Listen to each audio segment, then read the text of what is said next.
Hello everyone, Mondevu here with a slight allergic reaction there because apparently that's when my allergies decided to act up, is right on the intro. As you can see, I never did come back from when Sheba decided that she was just going to be an absolute pest. So here we are. This is the save file. You might notice I have a save file called Mom. Well, let me go ahead and explain. Just as kind of a disclaimer for what we're going to see as this season of TLD4K moves forward. So I have a Steam Deck, and my mom recently hurt her back. Nothing like serious. It was all muscular. Like we did X-rays and everything. Strictly muscular. So she had to really take it easy for a good long while there. And one of the things I did to help her with boredom was I hooked up my Steam Deck to the TV in her room, and I showed her the new area in the Long Dark because she loves the Long Dark, and she wanted to see it. But because her copy of the Long Dark is on the Nintendo Switch, she won't have access to any of this stuff until March. So that was just kind of something I did for her to pass the time. And this file name for our save is very incorrect.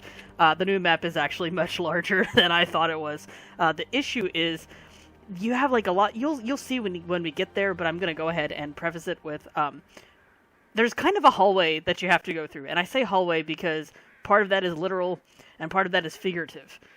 So we're gonna load this up and we're gonna keep going. And by the way, for me, sorry if my voice sounds a little weird. Combination of it's late, I'm fighting my allergies, I have taken my meds, yes, and actually not even late, I should say it's early. It's 15 till 5 in the morning at the time of my recording this because my insomnia has decided that I'm just not allowed to sleep anymore. That's right, I think I was originally down by the door. I think that's all I lost, was just being down by the door. It sounds windy, but I'm not certain. Let's pass the time. Actually, let's not pass the time because there is something very specific that I wanted to bring up, and like I wanted to bring this up a while ago, like a month ago. And again, a month ago at the time of this recording, more than that by now. So the last round of videos I did, I did in early December, and on the 19th, I had a dream centered around the Long Dark. And as much as I would like to be able to just recall it from memory, like just straight from memory, so I could go about the video and react to stuff, you're going to have to deal with staring at a black screen because I want to make sure that you guys get this, because this dream was wild. And not like wild, like I've had crazier dreams than this, but like it was wild because it was, the entire dream was in like long dark visuals. So I've never written down a single dream in my life because that's the process of starting a dream journal. And while that can help you like dream more lucidly and help you remember your dreams better and dream more vividly, the key problem from there is dream more vividly. I don't have night terrors or anything, but I don't want to dream my nightmares more vividly. So I'm like, yeah, I don't think I'm going to keep a dream journal. But this dream, the first thing I did when I woke up was that I went and told Mom about it. And then before I even got my coffee, like while my coffee's brewing, I sat down at my desk and I wrote down everything in excruciating detail. And I've transferred that to my phone so you guys don't have to see me reading a wall of text because, unlike with, because I don't have a lot of good luck with OBS always only capturing the source that I want it to capture. The way I did with my previous recording software. And sorry, I know there's a lot of pauses right now, but it's because it's coming up on 5 a.m. and I haven't had the chance to sleep, and don't get me wrong, I've tried. My brain just will no longer shut off at hours that I would like it to shut off. So I'm just like, you know what, screw it, I'll make a video. Or, you know, videos, depending on how long I go.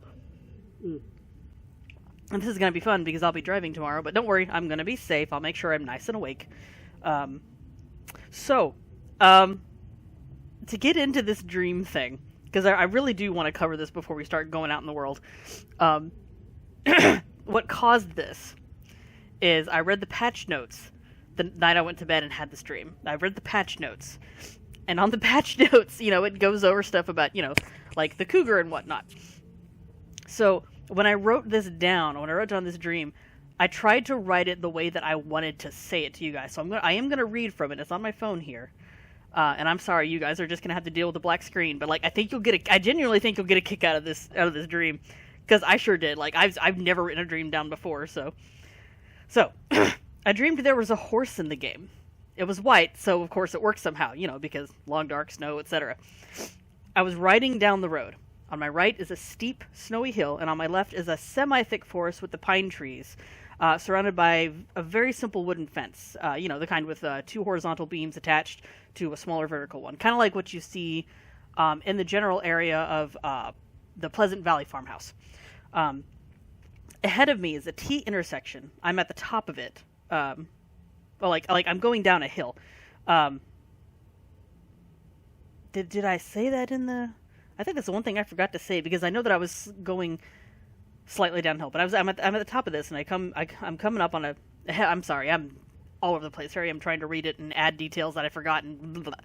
Anyway, you have the setting. Rewind a few seconds if you missed it. Ahead is a T intersection. I'm at the top of it, so I can either go straight or I can turn left. There it is. I'm going slightly downhill, but the intersection and the forest are flat. So I turn left, and there's another fence on my other side now with a frozen lake. In the frozen lake, I can see a shark swimming around beneath the ice. I think, oh cool, they added a shark. Oh, he's trying to get me through the ice, but can't. That's kind of funny. I'm going to pause here and let that sink in a moment. I thought they added a shark to the long dark. Of all the things to add, that would genuinely be the most pointless, because all the stuff on the way to the ice will kill me long before the shark can get to me. And I don't think there's a lot of sharks that do cold water. So, anyway, I turn left at the T intersection, and I turn left at shark, and I'm sitting there going, I think that's funny. I turned left again and hopped the forest fence. And keep in mind, I'm still riding a horse. And as the horse does this, the ice breaks. But because it's a video game, even in my dream, I don't immediately sink. I have a chance to keep jumping forward, like there's like... It's like one of those platformers where the platform below you is going to crumble if you stay on it, but you have enough of a chance to make it to the next one. That's kind of what was happening. So I do that, and I notice the shark is swimming toward me. Never mind the fact there was a whole road between us, and that there's a bunch of big pine trees growing on the ice that don't fall in, because the trees don't fall in the long dark, and because dream logic. So I keep jumping and keep breaking ice, and I realize I need to get out of here before the shark gets me, or else I'm going to die. So I turn around and do the ice jumping / breaking thing until I reach the fence again and jump back over. It's day when this happens in the dream, so I can see pretty good. Next, I dream at a similar T intersection that for some reason they put a cop NPC in the game. No idea where this came from, by the way. we'll get to where the patch notes tie in. You'll see, but I dreamed there was a cop NPC in the game. And his entire programming at this point is to pick up a specific body and put it in his car, then drive away. But I discover a glitch. In the dream video game, I discover a glitch where you can kind of interact with him and the car physically. So once he has the body in the car, I can use my horse to stop him from getting inside. And I can also move the car. And because his programming is super basic, he just fixates on the car. So I keep moving the car around with my horse and just making him follow it to put him in weird places, because that's the kind of nonsense gamer I am. By now, it's gotten a little dark. Oh, and speaking of, I can actually see a little bit. So here you go. I'll give you this visual. I'm gonna be wasting so much time talking about this dream, but I want to get this out. It's just I was entertained by this. So, but now it's gotten a little dark. Kind of like gray skies, kind of dark. So then I dream about the cougar from the patch notes. On the page that discusses the cougar, in those patch notes, it says, "It may be your greatest enemy yet." That's a direct quote. So my dream took that and ran with it. I was riding the horse the opposite direction, down the same road, except I was further along, so there was just another steep hill of snow on my right, instead of the forest. I'm also traveling downhill, again, but steeper, and the road ahead of me goes back up. Like I said, I wrote this down in excruciating detail. I wanted all of it. I'm coming across a town, and I see a timber wolf, though in the dream it looks kind of like a hybrid between the regular wolf and the timber wolf, like the timber wolf body and details, but like a little thinner around the neck. And I think more like regular wolf colors, if I recall correctly. At first I'm like, ah, crap, here we go. So I make the horse run past it, and I can hear it howling and barking. So I'm waiting for that wolf morale bar to appear at the bottom of the screen. But because the horse is so fast, it just never pops up. I get away without the timber wolves ever being an issue. By this time, it's darker than it was before. Not quite nighttime dark, but like sunset with mild fog. The sky is gray. The snow is almost gray. That kind of a visual. And, now I've got a perfectly good... See, now's the best time for me to go out. Now I'm going to make you look at the black screen of pausing because I don't want to lose time while I tell you about this dream. Because excruciating detail, because I just got to get this out there. I'm still entertained reading this. So, let's see. Okay. So I notice the outline of the cat ahead of me atop the hill. And at first I'm like, oh, cool, so that's what it looks like. And because it's dark, the cougar's eyes are glowing the moonlight. Bleh. I'm getting ahead of myself. I'm reading like the next word in the sentence. Let me start again. And because it's dark, the cougar's eyes are reflecting the moonlight, and they look all glowy. Like a cat when you shine a flashlight at them. Not like a green aurora, but yellow. The eyes were definitely yellow. I remember what the patch notes said, and here it's a little fuzzy because I don't remember what triggered the chase. I don't remember if I tried to shoot it first, because I believe I had the rifle, or if I just turned around and started to run. But I do know there was a chase that happened. I figured since I was able to outrun the timber wolves on my horse in the long dark in my dream, I'd be able to outrun the cougar. Nope, it is right on my ass. And it looks cool. It's got that signature long dark style of animal, but updated a bit, kind of like the Timberwolves are. It isn't snarling at me, but its eyes still have that yellow glow, and it's just right on my tail. The camera for this view shows mostly the cougar and just how close it is, kind of like when the normal wolves lunge at you, but it isn't going slowly. Like it's that running animation forward, but the face is right there. Like you can just get a little bit of the outline of the rest of the body. So I'm riding as fast as I can and pressing buttons trying to get the horse to kick the cougar because they added a horse mechanic, so clearly there's got to be a way to handle a cougar chase while on the horse mechanic. A few times I even turn around and try to get the horse to stomp it because, I play dino games and that was the thing. But it either misses or I'm just not timing it right because the cougar is causing damage. Not a lot, just enough to know that it is. And I realize I'm definitely going to die if this keeps up. So I pull out the rifle, because apparently I already had that, and try to shoot it. Eventually, I'm able to get it to back off. So I come across another road that goes between two snowy hills and up a steep incline. But this one isn't as steep. I can see the cougar again, and since I know I've injured it, this time I definitely tried to shoot it. It made the hurt noise, or what I imagine the hurt noise for the cougar would be. Sounded more like an African lion than a mountain lion in my dream, but yeah. But then it charged, so we began the same kind of chase again, with me trying to get the horse to kick it off, and still trying to shoot it with the rifle. Then somehow I'm told that whoever coded the cougar forgot to give it away to deal with water, even though there was a shark in the game. And I decided to use this exploit to my advantage. Never mind the fact there is not even a swimming mechanic in the long dark, my dream has decided there is one. So I swim across a decent-sized body of water to a little patch of floating ice, all still well on the horse, mind you. And as we stand on it, we look back and see the cougar is just kind of walking.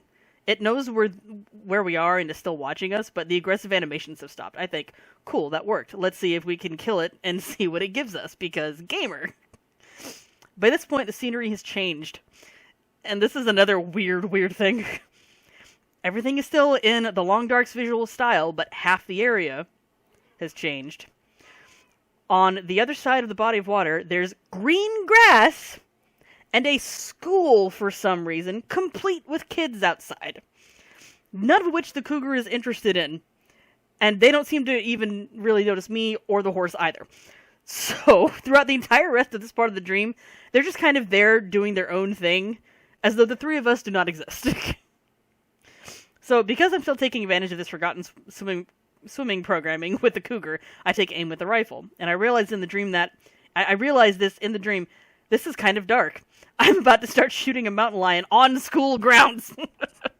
Which is probably the only time that's even remotely appropriate, because you're aiming for the lion. But of course, as a gamer in a dream about a video game, that doesn't stop me. None of the NPC gets hurt, and none of the NPC kids get hurt or anything. But it was still something I definitely noticed. So I take a few shots at the cougar. It makes more of the hurt noise, and it looks like it's about to die. I don't remember exactly what my signal for that was. I just know that that was what I thought.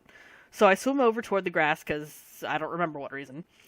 Maybe so I could start getting close to harvest it because I knew it was dying and thought it would be like normal wolves where it would just fall over at any point because, you know, I shot the darn thing.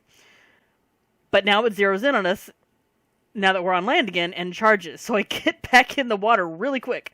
But now my horse's stamina is getting low because suddenly it has a stamina bar despite all the running it's been doing.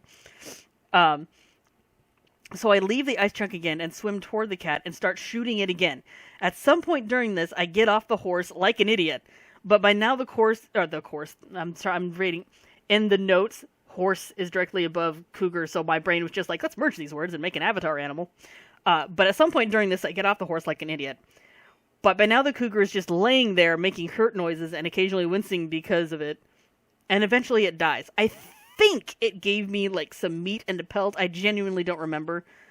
But I do know there were a few times in this part of the dream where I was trying to take screenshots. So, that's what happened. That's the whole thing. Like, it was a wild dream, and I had to share it. Like, y'all had to hear that one, because it was nuts. It was just nuts. Man, it was nuts. Okay, so let me recheck my inventory and all my inventory buttons because suddenly they're all different again because survival versus winter mute, apparently the controls are different. I need to fix my keybinds. Alright, so fire, we're pretty darn good on that. I think I still want to read that for if I ever get a rifle. Pretty good on health stuff. How's my clothing doing? Have a little bit of extra clothing. Why am I not wearing certain things? Oh. Why am I... Wait. Why not just... Yeah, just do that. Like, okay. Need another pair of socks. I'm not worried about the accessories. Got the best boots. And some backup boots. Okay. Oh, whoops. I wasn't done with my inventory. Come back. Alright, so food-wise, do I have a can opener? I don't have a can opener. I really want a can opener for this condensed milk. I might have to just settle for not having one. Okay, so we need the hatchet and the pry bar. And a hunting knife would be nice.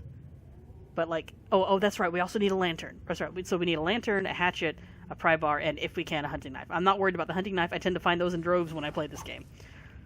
So that being said, having gone through the area to show Mom, I just kind of grabbed a couple of quick supplies in the map, like next to the tunnel that leads us there, and then went, and I was able to find supplies there. So instead of spending too much time in Mystery Lake, we're actually just going to start heading right for the place we want to go, because I'm pretty sure we'll find food on the way.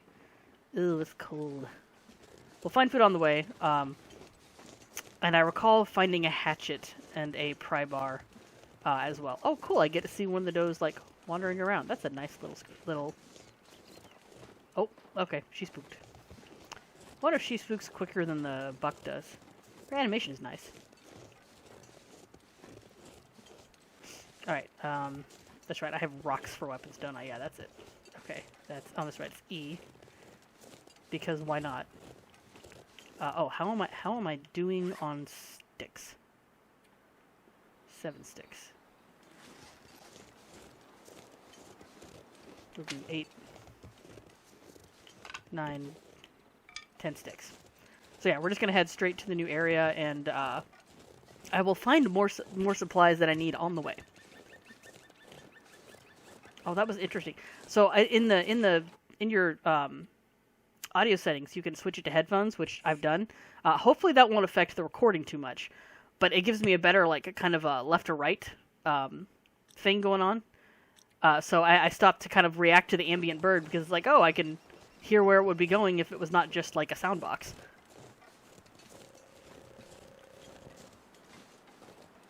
Okay. My personal volume needs to go up just a little.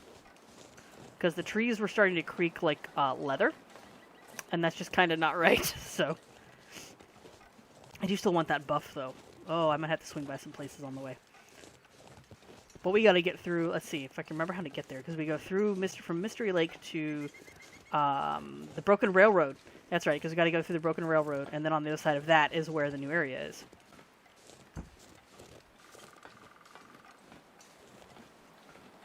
So yeah, it's really early.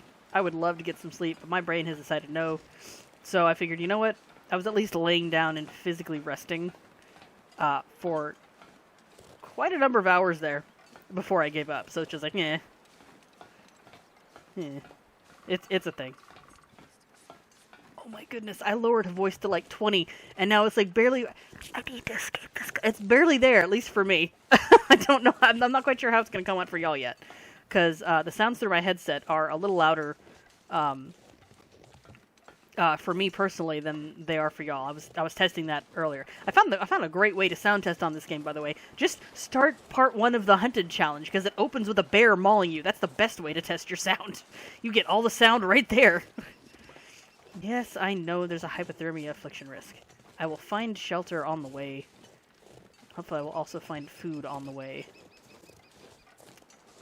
Don't think I'm going to find the hatchet out here. That would be nice, but unlikely. Alright, I do, yes. Ooh, yeah, I'll take that. Maybe. Gimme. Gimme. So, on one of my, in one of my, new circles of internet friends, you've seen them in my Path of Titans videos. I have a video I'm going to work on that I'm going to release. Probably before this one, even though that one takes more editing than this one does. This one is just trim it and slap a logo on it. But still, I unintentionally started a meme with my friends in one circle. Wait, where am I? No, I completely missed where I was. Locations. Locations? I completely... Oh, I'm in the Forlorn Muskeg. Is this the way? Yeah, this is the way, because I gotta cross this to get to the... Okay, that's right, I gotta cross this to get to the Broken Railroad. Because I just started, like, in the Broken Railroad that first time, and then wound up going back to the Forlorn Muskeg, and that's what I'm remembering, and that's what's throwing me off, and it's been a while since I've been to the Forlorn Muskeg. Oh my gosh, breathe.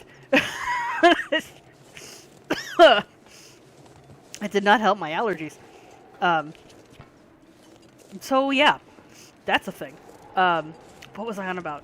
Oh, jeez. Oh, the meme. Okay. So, I'm a fan of Critical Role. And anyone who knows me understands why that's a little bit weird. But, like, to give a bit of context, and this is not to the meme, this is context to myself. Context to the meme I will give in a moment. I just feel the need to give context about myself on this one. I hate supernatural stuff. I think it's overdone, overused. It has become the lowest common denominator. It's uncreative. And also... personally, it like literally physically bothers me. I get very upset by it internally, and I'm not happy about it. Yeah, let me go ahead and just eat something. Let's eat the dog food.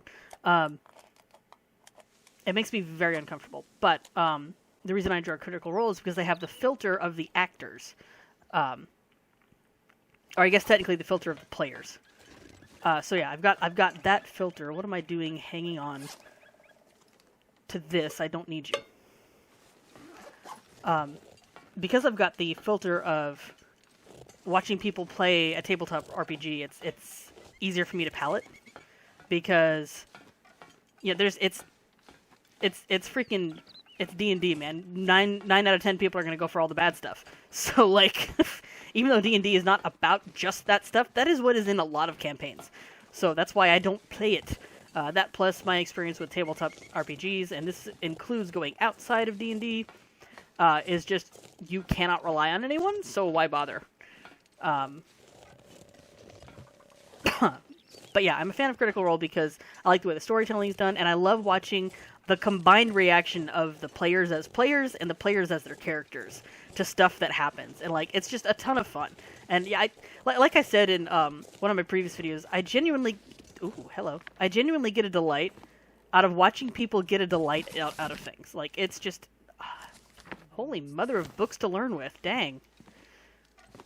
But like, it's my jam. I like doing it. I love that. Love that stuff. Ooh.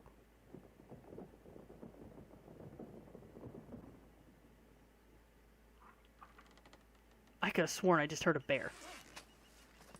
How bad is that hypothermia risk? It's not that bad.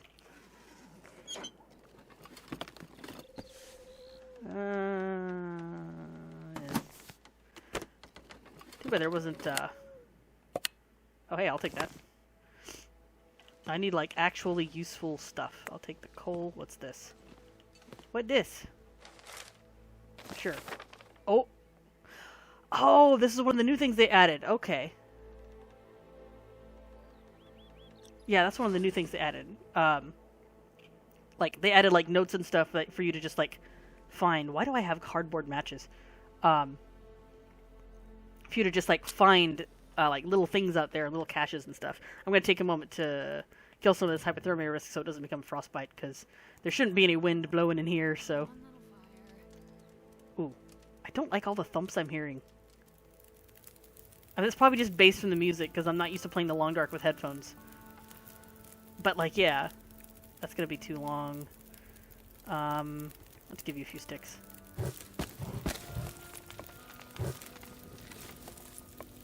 Yeah, we'll go 5. The sad music. But yeah, I enjoy watching people get a kick out of the things that they're doing. Like that genuinely makes me happy. So that's why I like Critical Role. And I do get invested in the story. I'm not happy with a lot of the stuff that happens, but like the vast majority doesn't come as close to the bad stuff as I was worried that it would when we got to the Briarwood arc in Campaign 1. So that being said, for those of you who don't know, 2 things. Critical Role is a group of voice actors that play Dungeons & Dragons on a stream. And, like, all their stuff is on YouTube as well, so, like, you can just go back and watch all the old stuff and get caught up if you want. But, like, it got so popular that they started a Kickstarter to animate a couple of episodes based around the characters, animate a couple of, you know, episodes of a cartoon based around the characters of the first campaign. And this Kickstarter, not only did it take off, but like all the tiers were paid for, like within an absurdly short amount of time. I don't have the actual numbers. I don't remember what those are. But like it was a really short time for the amount of money that they needed for all the stuff they wanted to get done. And because of that, on Amazon Prime, you can now watch The Legend of Vox Machina. Season 1 and Season 2 just dropped the day before I started recording this. Because 5 a.m. And I did watch it, and that was a lot less palatable for me when it got to some of the Briarwood stuff. So I didn't actually, like, watch that stuff. I just kind of covered the screen, and I was like, I already know what happens there. Or covered my eyes, I should say. Yeah, eye screen. Eh. I blocked my vision from it, so I wouldn't have to keep that in there. But there's a line that one of the characters said. One of my favorite characters, his name is Percy. In the campaign, he said it, and of course they had him say it in the show as well, because it became one of those, like, oh crap moments, where he just goes, your soul is forfeit. And so, bringing that back around to the meme I accidentally created with my other friend group, we were playing Path of Titans together, and you'll see this video. You'll probably see that video before you get to my explanation, because I'm working on it. I have all the clips saved up. I just need to finish editing it. But you'll probably see that before you see this, at least as far as my video upload order goes. And my friend Aqua goes, we were questing, and my friend Aqua goes, these mushrooms are forfeit, gimme. And then and then Wings is like, all right, fine. Your branches are forfeit, gimme. I start laughing, and I get real close to the mic like this, and I say the line from Vox Machina, and they're like, dang, you're over here just like, your soul is forfeit, gimme. And now every once in a while, that's what we say. Your blank is forfeit, gimme.